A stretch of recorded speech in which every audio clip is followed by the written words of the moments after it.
네, 이제까지 연부조직 손상에 대해서 알아봤습니다. 연부조직 손상의 특징과 그 중재법들, 채찍질 손상이라든지 골퍼스 엘보우, 테니스 엘보우, 프로전 숄더 등등 여러 가지 살펴봤는데 그 일반적 치유 방향에 대해서 한번 서머리 해보겠습니다. 우리 조직이 손상당했다라고 하면 크게 그것이 상황이 급한지 아닌지 이렇게 보잖아요. 급성기일 때 어떻게 하느냐?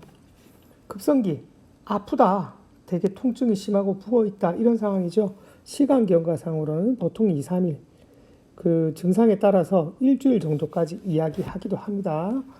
자, 이럴 때는 우선적으로 무엇 해야겠습니까? 아프고 부어있고 이러니까 움직이지 마, 통증도 증가시키지 마 라고 하죠. 주된 그 중재의 목적은 통증 감소입니다. 통증 감소를 위해서 예전에는 라이스 이렇게 했는데 여기다가 보호해서 프로텍트를 추가해서 이제 프라이스 가격 이렇게 영어 쓰이는 단어죠. 이렇게 이야기를 합니다. 보호해주고 쉬고 아이스 컴프레스 엘리베이트 이 전부 다 어떤 목적입니까? 부종 방지이지요. 프로텍트 부족하니까 뭐 손상 방지.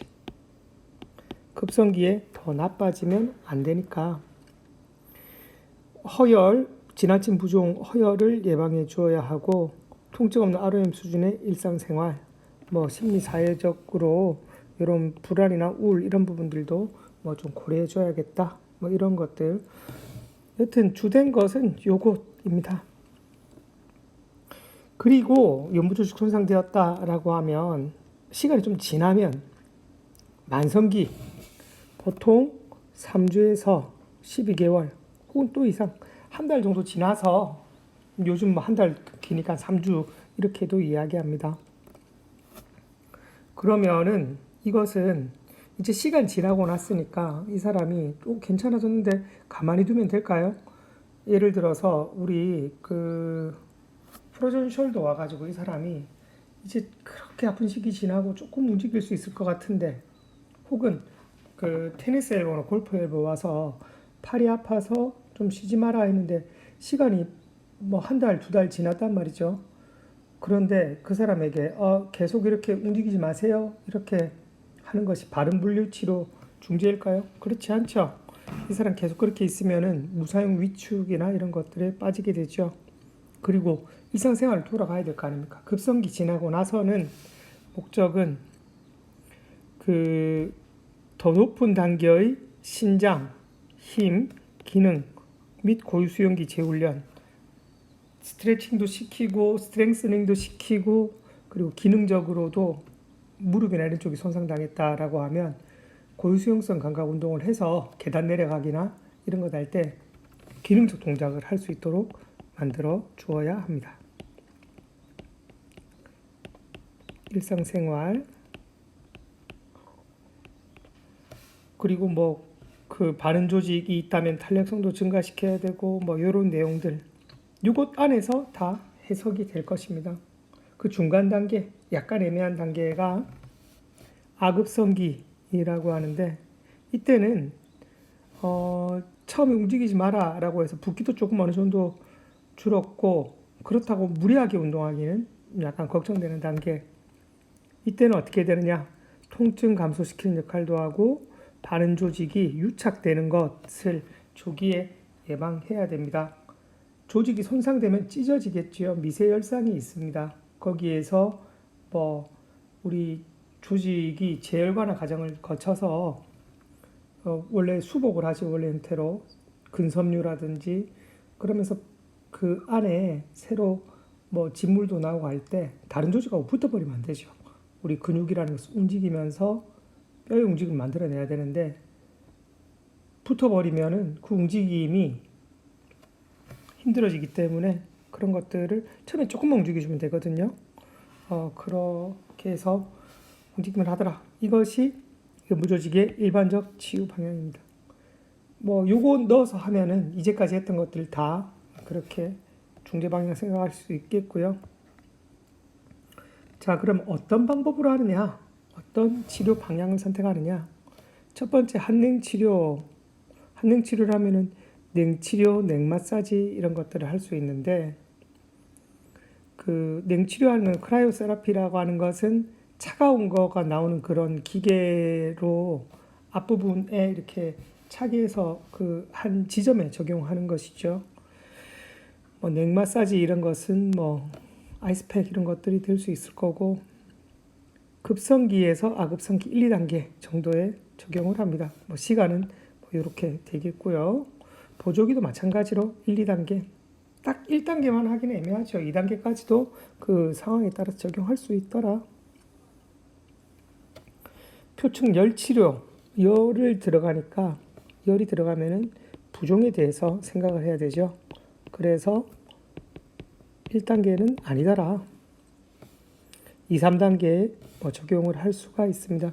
그런데 레이저는 그렇게 부종을 야기시키는 방법은 아니어서 1단계 짧은 정도로 적용할 수도 있습니다. 뭐 마찬가지로 심층열 치료 이런 것도 적용할 수 있고요. 전기 치료, 아이스티 텐스 이런 것은 통증을 잡는 것 위주이기 때문에 1, 2, 3단계 다 적용할 수 있습니다. 근육이나 운동 쪽 자극을 해서 무사용 위축을 막는 것들 이런 것들은 뭐 2, 3단계에 적용을 하겠죠. 1단계 염증이 있을 때 막 운동 좀 자극되어서 움직이는 것들은 좀 지양하는 방향입니다. 그래서 2, 3단계. 그 다음에 운동이 재미난 거죠. 운동은 수동 운동, 능동 운동, 일상생활 운동 1, 2, 3단계 가동술 도수 교정 1, 2, 3단계 다 적용 가능합니다. 이것은 미국에서 이 가이드라인으로 제시되었던 것들의 내용인데 우리 그런데 급성기에 운동하냐라고 물으면 보통 잘 안 하는데 어떤 단서가 붙습니까?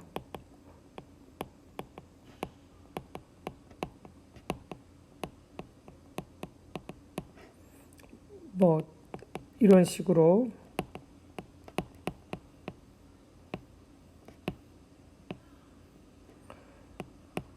가동 범위 운동 이런 것들 하지요.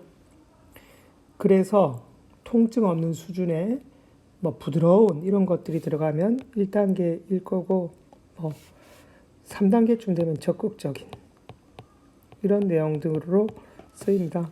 요거가 다 되니까 앞에 어떠한 형용사를 붙여서 내용들을 바꿔낼 수가 있겠죠. 요거들을 잘 살펴보시기 바라고 수술은 뭐 1단계 응급 상황에서나 혹은 만성 지나서도 하니까 이렇게 치료 방향을 선택할 수 있더라. 단 이런 치료 방향을 선택할 때 중요한 것은 개인의 특수성을 고려해야 된다. 개인의 특수성이라고 하면 어떤 것이 있겠습니까? 성별 있겠죠. 남성인지 여성인지 그 다음 나이 요인 노인인지 어린아이인지 혹은 이 사람의 그 외 기타 인자들 뭐 골다공증 여부라든지 뭐 이런 뭐 손상 여부 이런 부분들을 살펴볼 수가 있겠습니다. 그렇게 해서 이런 것들은 조금 달라질 수 있으되 기본적 가이드라인은 이렇더라 라는 것 알아두시기 바랍니다. 네, 문제풀이를 조금 하겠습니다.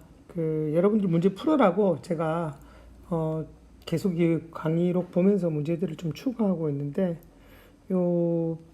풀어봤습니까? 풀어본 학생도 있고 아닌 학생들도 있을 건데 1번은 제가 풀이를 해줬고요.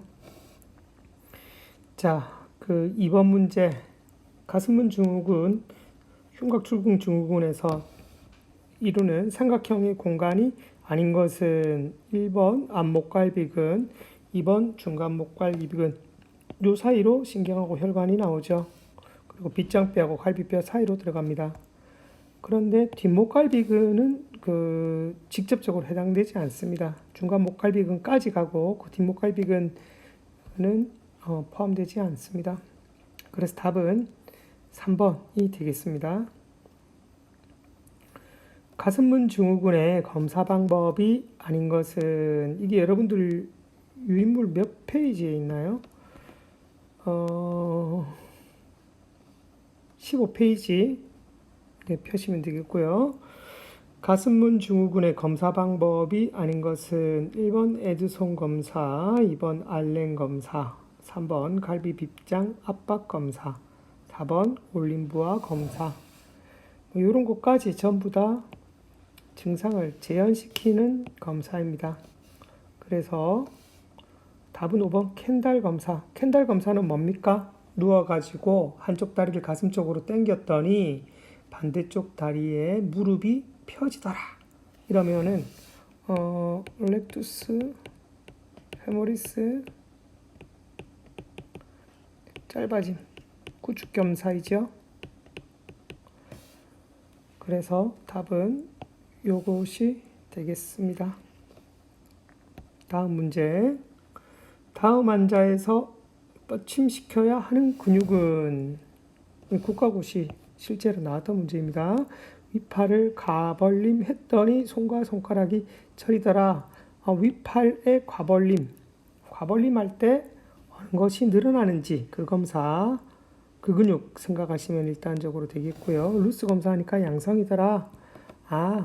요거 과벌림 증후군이네.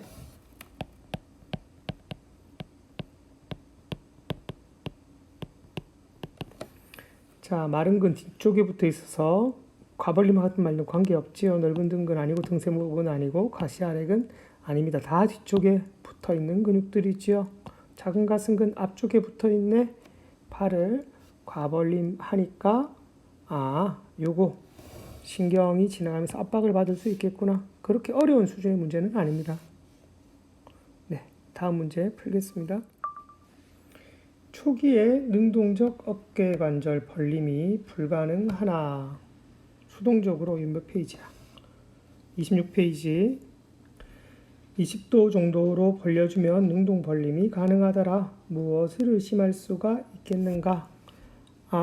팔을 조금 벌리고 났더니 능동적으로 벌어지더라. 초기 어깨 벌림에 관여하는 근육을 찾아라. 이런 이야기겠지요. 어깨 세모근 완전 파열. 어깨 세모근은 초기 벌림 전체적으로 관여합니다만은 초기는 우리 가시위근이다, 그죠? 오히려 어깨 세모근이 완전 파열됐으면 벌려준다고 해도 벌리지 못하겠습니다. 등 세모근 이거 아니고요.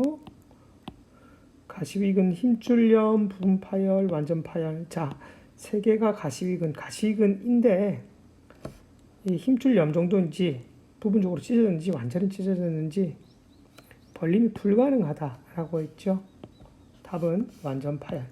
5번을 답으로 삼으시면 됩니다. 자, 그 다음 문제 풀이로 가겠습니다. 이 두 문제 다 국가고시에 나왔던 문제입니다. 굳은 어깨 쪽이니까 제가 이 두 문제는 첫 번째 프로즌 숄더 환자를 위한 운동 치료는 1번 크랩, 윌리엄, 코드만, 맥켄지, 엠브라스. 이거는 쉽죠? 3번 코드만 운동. 이것을 우리 프로즌 숄더를 정의했던 그 사람이 이름 지은 운동이고요. 두 번째, 어깨 관절의 오목 테두리 수술 후 최대 보호기의 운동 치료는 최대 보호기이지요. 이것이 중요한 사항입니다. 1번 뻗침 운동, 스트레칭은 최대 보호기에 적합하지 않고요. 두 번째, 심부 마사지 치료, 이것도 적합하지가 않습니다. 어깨 안정화 운동, 이거는 최대 보호기에 조심해서 적용한다면 가능성이 있고요. 네 번째, 탄력 밴드 저항 운동, 요것도 좀 애매합니다. 다섯 번째, 등급 3의 관절 과동술, 등급 3은 안 되지요. 1, 2는 모르겠지만 요거는 안 되고. 자, 살펴봅시다. 탄력 밴드 저항 운동은 가능할 수는 있습니다. 어떻게?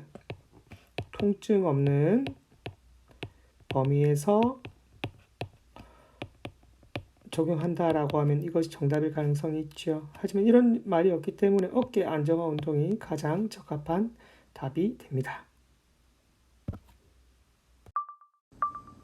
네, 유사한 문제 보겠습니다. 굳은 어깨의 초기 운동 치료 방법 중 적절하지 않은 것은 1번 그레이드 2, 3의 관절 가동술, 2번 코드만 진자 운동, 3번 손가락 어깨 오르기, 4번 어깨 주변 근육의 적극적인 스트레칭 운동, 5번 통증이 없는 부위의 다각도 등척성 운동. 이렇게 나왔는데 답은 무엇일까요? 적절하지 않은 것, 적극적인 스트레칭 운동이 적절하지 않습니다. 초기 운동 치료 방법이니까 그 초기에는 어떻습니까? 우리 급성기 이렇게 보면 되겠죠. 그래서 이것은 적합하지 않다. 자, 요거는 여러분들 그 39페이지에 보시면 되겠습니다.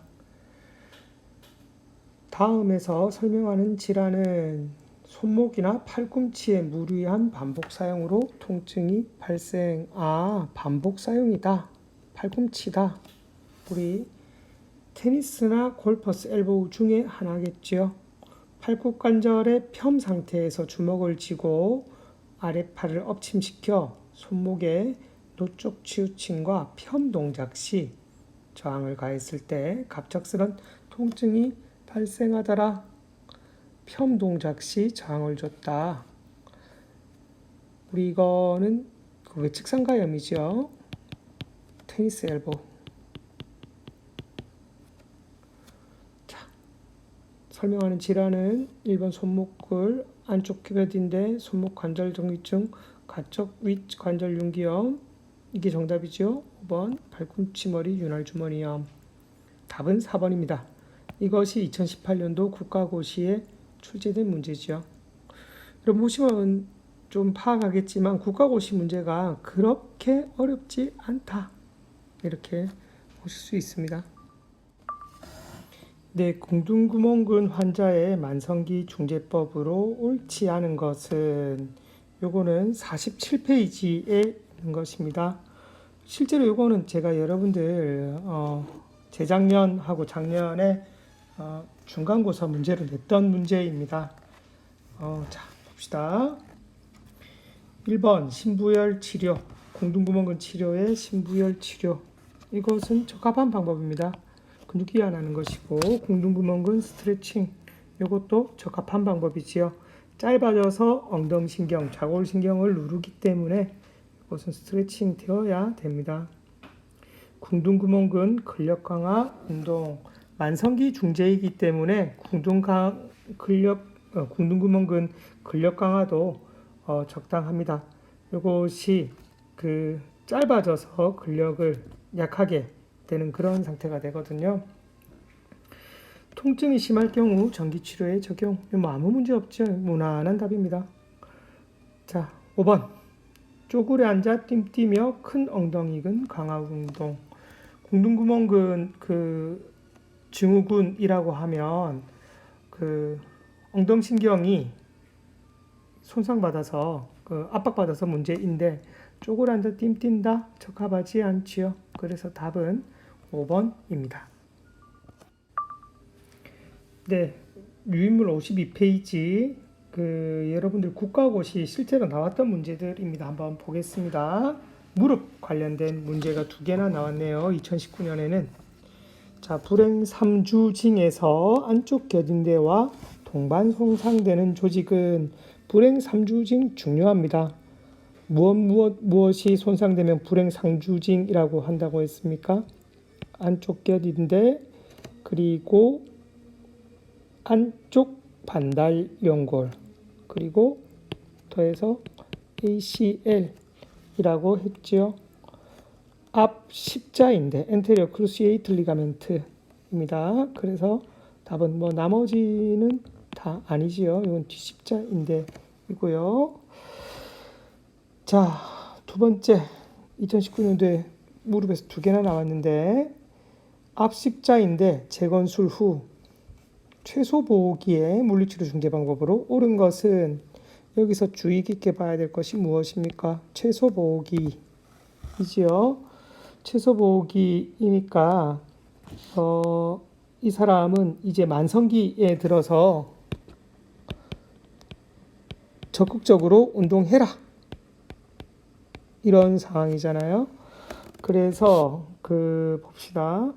첫 번째 석고고정 아니지요.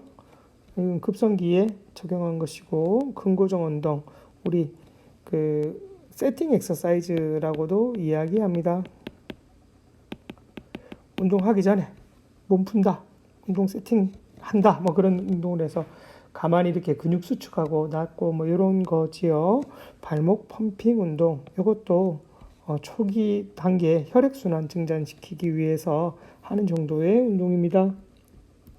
플라이오메트릭 운동이라고 하는 것은 우리 조그만 점핑 패드에서 탁 뛰었다가 점핑 패드 다시 이렇게 뛰는 근육을 살짝 늘렸다가 다시 수축시키는 그런 식의 강력한 운동이지요. 특히 무릎에 많이 적용하고 최소 보호기에 적용할 수가 있습니다. 나머지 조직들이 거의 다 손상을 회복했을 때. 5번 지속적 수동운동장치 CPM이죠. 다 급성기. 이런 것들은 다 급성기. 요거는 만성기. 답은 4번이 되겠습니다. 네, 이제 국가고시 나왔던 것들 계속 살펴보고 있는데 2019년도 문제 보겠습니다. 발바닥 근막염 환자를 위한 운동 치료는 1번 레그 프레스, 벤치 프레스, 에르고미터, 수건 모으기 운동, 편심성, 등속성 운동 이렇게 하는데 가장 이것도 거의 문제가 점수 이렇게 그냥 가져갈 수 있게 한 거죠. 발바닥 근막염 환자에게 가장 많이 쓰는 것이 수건 모으기 운동입니다. 수건 모으기를 어떻게 하느냐? 발바닥 밑에 수건 깔고 발가락으로 쪼물쩍 해서 펼쳐진 수건을 이렇게 모으는 운동이죠. 이렇게 의자에 앉아가지고 발바닥에 수건으로 이렇게 펴져 있으면 발가락을 꼬물쩍 하면서 이렇게 당겨서 수건 모으는 동작. 발바닥 내재근 운동이지요. 답은 4번. 그 다음 페이지 2020년도 국가고시 가장 최근에 나온 거죠. 자, 다음 검사에서 알 수 있는 질환은 환자가 앉은 자세에서 팔굽 관절을 90도 굽힘하고 앉은 상태에서 여러분 지금 앉아 있는 상태에서 팔굽 90도 굽힘해 보세요. 그리고 아랫팔을 엎치면서 몸통 옆에 두었다가 취침할 때 치료사는 저항을 준다. 자, 앉아 있는 상태에서 무엇에 저항을 준다? 취침할 때 치료사가 저항을 준다. 슈피네이션 할 때 저항을 주는구나.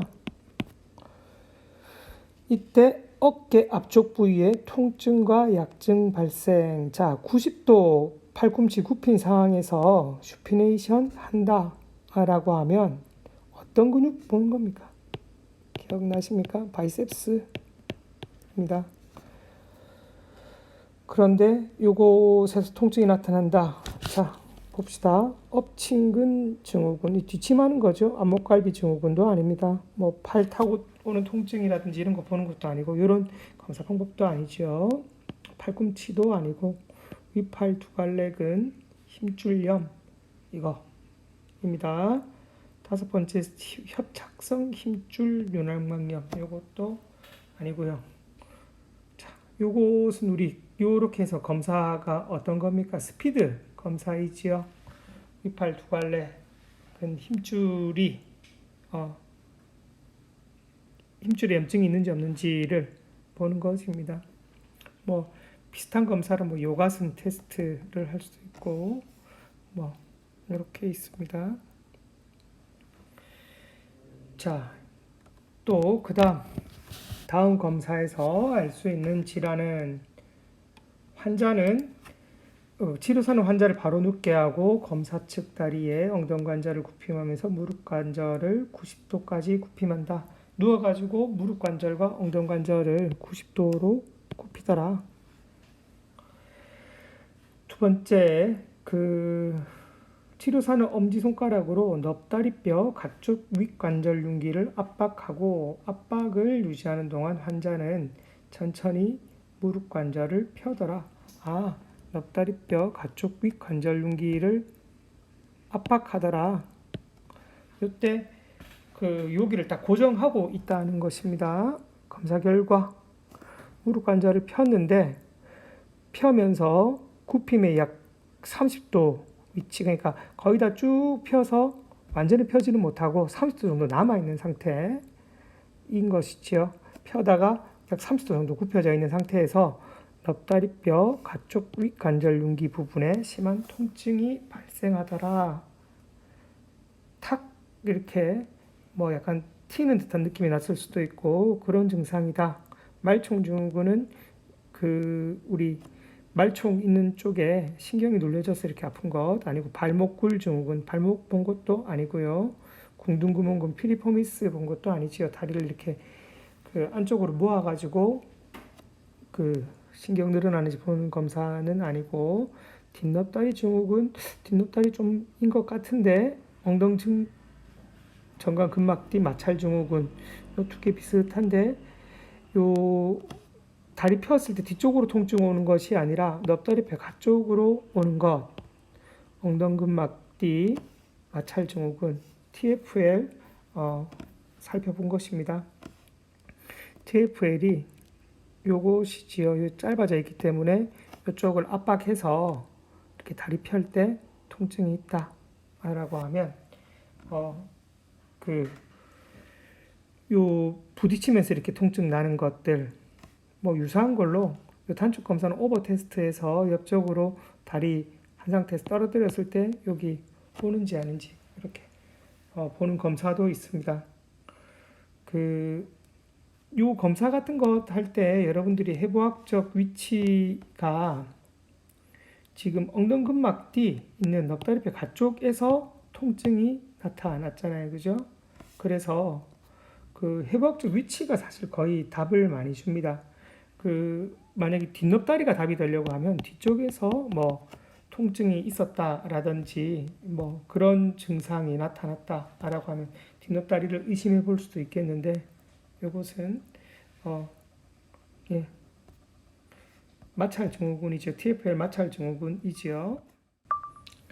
네, 또 작년에 나온 국가고시 문제들 한번 살펴보겠습니다. 실습 문제에서도 이렇게 가져온 것들이 있고 그렇습니다. 근골격계 물리치료 중지에 관련된 것은 다 제가 가져왔습니다. 골퍼 엘보에 대한 설명으로 옳은 것은 짧은 요쪽 손목 편근에 자주 발생, 굽힘근에 발생되지요. 손목 관절 굽힘 동작의 반복이 원인. 일단 요거는 뭐 틀린 문제였고요. 위팔 두갈래근 부착점 아니지요. 위팔뼈 가쪽 윗관절 융기 안쪽이지요. 가쪽이고 안쪽이고, 모두 순리 검사 요거는 테니스 엘보입니다. 답은 2번. 뭐 그거 말고는 적합한 답이 없네요. 10번 무릎 관절 고정 기간 동안에 넙다리 네갈래근의 위축 예방을 위한 중재 방법은 고정 기간입니다. 깁스하고 있거나 뭐 어떤 그런 것들을 하고 있다는 거죠. 1번 등척성 운동 뭐 괜찮고요. 순간 밀치기, 스러스트 넣는다 라는 것 적합하지 않고요. 저항 운동, 편심성으로 다리 움직이는 것인데 고정 기간 동안 적합하지 않죠. 관절 등급 3 정도의 관절 가동술 적합하지 않습니다. 고정 기간인데 등급 1, 2면 모르겠는데 3면 관절 위치가 많이 변하기 때문에 좋지 않고요. 움직임을 동반한 관절 가동술 다 움직이라는 거죠. 이런 것들은. 자, 답은 1번 등척성 저항 운동이 정답입니다.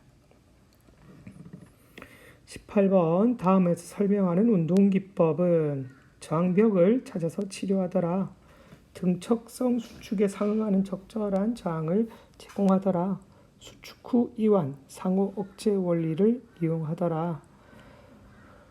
자, 이것은 어디 가동 범위가 나오지 않을 때, 예를 들면은 내가 팔꿈치를 굽혀야 되는데 팔꿈치를 이렇게 굽혀야 되는데 플렉션 해야 되는데 여기 트라이셉스 쪽에 단축이 있다라고 합시다. 요것을 그냥 스트레칭 해가지고 늘릴 수도 있겠지만은 우리 상호 억제 원리라는 것은 어떻습니까? 한쪽이 수축을 하면 여기서 수축을 하면 이쪽은 이완한다. 이런 것이죠. 그래서 저항벽 요까지 굽혀지니까 팔이 이쯤에서 저항이 나타났어 라고 하면 여기서 이제 더 늘어나지 않는구나. 늘리는 대신에 요 당겨주는 힘을 가지게 합니다. 그러면 자동적으로 얘는 당겨주는 동작을 하면 늘어나려고 하겠죠. 그래서 이 근육이 이완되었을 때 가동 범위를 더 획득한다라는 기법입니다. 이 기법의 이름은 근에너지 기법입니다. 머슬 에너지 테크닉 MET라고 이야기를 합니다. 이거는 뭐 그냥 이 기법 자체를 여러분들이 알고 있어야지 쓸 수 있는 것이지요. 나머지 것들은 뭐 답이 아닙니다. 피부가동술, 신경가동술, 근막이완 기법, 메이틀랜드 기법, 이건 관절에 적용하는 기법이지요. 답은 3번입니다. 19번 등속성 훈련의 특성으로 옳은 것은 등속성 장비가 필요합니다. 등속성 운동. 등속이라는 것은 속도가 같다. 속도가 같게 하려면은 이런 그 상당히 고가의 장비들이 필요해서 하는 것인데 근고정 운동이 대표적이다. 세팅 엑서사이즈를 이야기하는 것이 아니죠. 대부분 다친 사슬 패턴으로 적용한다. 그렇지 않습니다. 우리 그 무릎 이렇게 확 펴거나 스포츠 선수들 재활할 때 이렇게 많이 쓰거든요. 열린 사슬로 많이 씁니다. 빠른 반전으로 뻗침 단축 기법인 뭐 그렇지 않습니다. 그냥 일정한 속도로 움직이는 것이죠. 근육이 수축하는 모든 범위에서 최대의 저항 적용이 가능하다. 이것이 등속성 훈련의 특성으로 그냥 가장 우선시 설명되는 것입니다. 많이 들어봤을 거라 생각합니다. 5번 장비는 부피가 작고 저렴하여 상당히 크고 비쌉니다. 답은 4번입니다. 이것도 뭐 특별히 어려운 문제는 아닌 것 같아서 넘어가겠습니다. 29번 환자에게 자가관리 교육 시 스트레칭이 필요하다고 하는 근육은 사무직이고 목, 어깨, 팔 부위 통증과 편두통 호소. 환자의 자세는 시상면에서 옆쪽에서 봤다는 거죠. 환자의 머리가 앞으로 돌출되며 어깨뼈 내민 및 안쪽 돌림, 구부정한 자세라는 겁니다. 우리 보통 이렇게 앉아가지고 있는 자세. 그러면은 딱 뭐가 답인지 생각나죠? 마른 근, 목 긴 근 뒤에 있는 근육들이죠. 늘어난 것들이죠. 머리 긴 근 이것도 아니고 작은 가슴근 앞서 많이 이야기했습니다. 등세모 근육도 뒤에 있어서 아닙니다. 답은 4번입니다. 자, 마지막으로 연부조직 감별 진단 개요. 요거는 제가 그 다른 책을 보다가 여러분들이 알아두면 좋을 것 같아서 이렇게 정리해봤습니다. 여러분들 가장 헷갈려하는 것이 무엇입니까? 이것이 근육의 손상인지 인대의 손상인지가 조금 헷갈릴 겁니다. 그리고 조금 더 살펴보면 근육에서도 근육인지 아니면 텐던인지 헷갈리는데 이런 것 조금 알아보자면은 근육이 아플 때 이 근육과 텐던을 분리해서 생각해 봅시다. 근육이 아프다라고 하면 우리 힘을 주면 아픕니다. 바이셉스가 어디 막 이렇게 멍들어 가지고 타박상을 입었다. 힘쓰려고 하면 아프지요.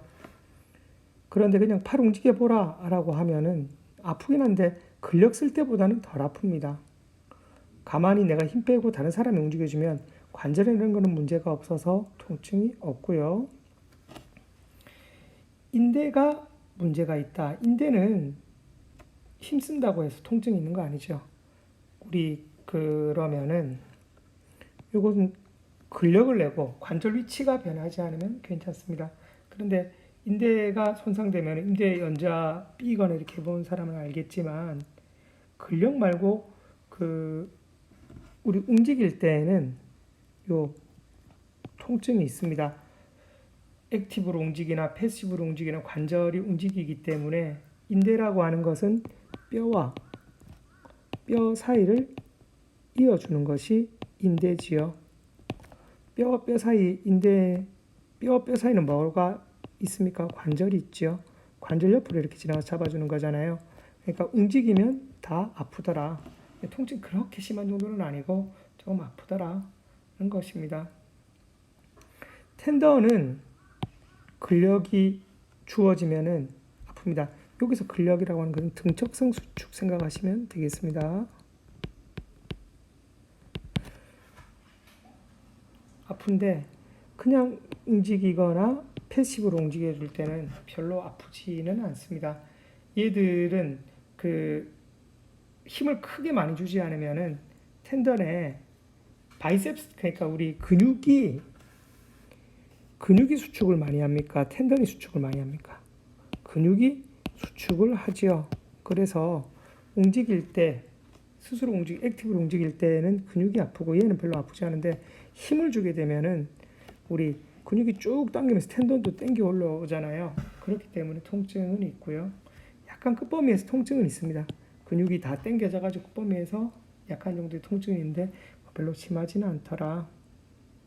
그렇게 보시면 되고, 관절도 아까 요 이야기한 대로 인대 잡아주는 거하고 똑같죠. 관절은 뼈와 뼈 사이인데 움직이면 아프다. 인대하고 관절증은 같이 보면 되겠습니다. 그것 말고 뭐 보면은 신경 손상 같은 경우에는 신경 손상 되었을 때 뭐 그 액티브는 조금 떨어질 수 있고요. 뭐 패시브로 움직이면 신경 손상은 뭐 문제 없지요. 근력 내보라라고 하면 약증이 나타날 수 있다. 관절의 불안정성은 움직이면은 요 통증이 증가하더라. 뭐 근력은 요 크게 차이가 없더라. 요것도 여러분들이 연부조직 그 볼 때 감별 진단 내용으로 살펴보시면 좋을 것 같아서 제가 즐겨 심심할 때는 이렇게 물리치료 책들을 여러 가지를 보거든요. 잘 정리되어 있는 신뢰할 수 있는 레퍼런스를 가진 것들에서 정리해 보았습니다. 이렇게 보시면은 여러 가지로 여러분들이 조금 연부조직에 대해서 조금 감이 잡힐 거라 생각합니다. 네, 다음 주부터 그 우리 실제로 이제 수업을 오프라인으로 하기 때문에 궁금한 것들은 또 거기서 물어보면 답드리겠습니다. 수고하셨습니다.